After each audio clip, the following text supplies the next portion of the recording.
இன்றைக்கு மதம் எல்லா மதமுமே பெரும்பாலும் இரண்டு மதங்களாக பிளவுபட்டிருக்கின்றன. இப்போ புத்த மதத்தை எடுத்துக்கொண்டால்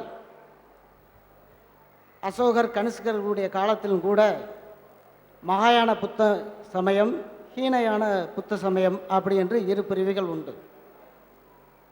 இப்பொழுது மகாயான புத்த சமயத்தில் உருவ வழிபாடு கிடையாது, நம்பிக்கையை மட்டும் வைத்து வழிபாடுவது உண்டு.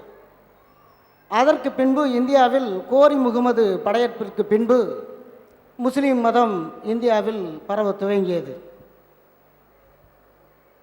இங்கே தென்னிந்தியாவில் பார்த்தோம் என்றால் சைவ மதம், வைணவ மதம் என்று இரண்டு பிரிவு, அதுபோல சமணம், பௌத்தம் என்ற இரு பிரிவு.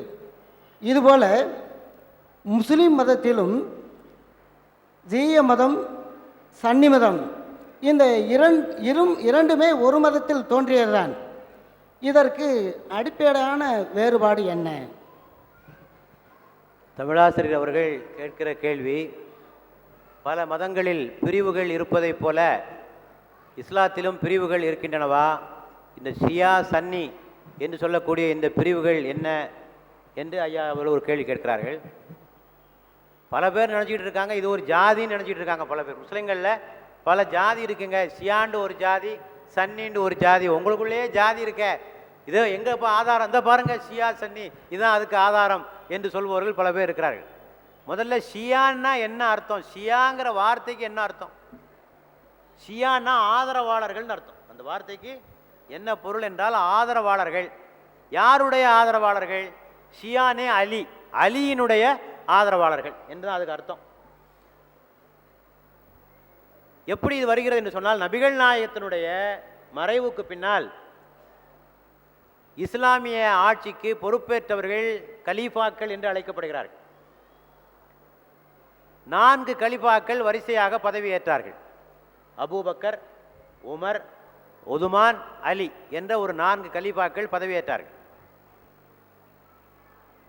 இது மக்களால் தேர்ந்தெடுக்கப்பட்டவர்கள். இவர்கள் மக்கள் கூடி இவர்களை ஜனநாயக முறைப்படி இவர்களை தேர்ந்தெடுத்தார்கள். ஆனால் அலி அவர்களுடைய காலத்திற்கு பின்னர், அந்த தேர்தலெல்லாம் முடிஞ்சு அவங்கெல்லாம் போயிட்டாங்க இந்த உலகத்தை விட்டு. போன பிறகு ஒரு குழு சொல்லியது, நபிகள் நாயகத்திற்கு பிறகு அவருடைய குடும்பத்தைச் சேர்ந்த ஒருவர் தான் கலீஃபாவாக வந்திருக்க வேண்டும். அலி என்பவர் பெருமானாருடைய மருமகன், மகளை முடித்த மருமகன்.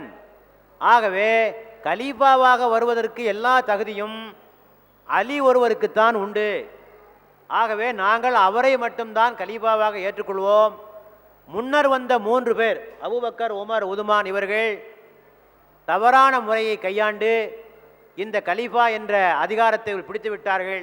ஆகவே அவர்களை நாங்கள் ஏற்றுக்கொள்ள மாட்டோம், அலியை மட்டும்தான் நாங்கள் ஏற்றுக்கொள்வோம் என்று அவருடைய ஆதரவாளர்களாக அவர்கள் மாறி போனார்கள். அவர் இறந்த பிறகு, அவர் இருக்கிற காலத்தில் இல்லை, அவர் இறந்த பிறகு. ஆகவே அவர்கள் அலியின் ஆதரவாளர்கள், ஷியானே அலி என்று அழைக்கப்படுகிறார்கள். ஆக முஸ்லீம்களில் இது ஒரு பிரிவாக ஆகிவிட்டது. இந்த 4 கலீஃபாக்களையும் ஏற்றவர்கள் சன்னிகள், 4 பேரையும் ஏற்றுக்கொள்வாங்க, அலியை ஏற்றுக்குவாங்க. ஆனால் இந்த ஷியா என்று சொல்லக்கூடியவர்கள் அலியை மட்டும்தான் ஏற்றுக்கொள்வார். ஆக அடிப்படையில் இது ஒரு அரசியல் பிரிவு தான். அடிப்படையில் இது ஒரு அரசியல் பிரிவு. அரசியல் பிரிவு பின்னர் மத பிரிவாக மாறியது.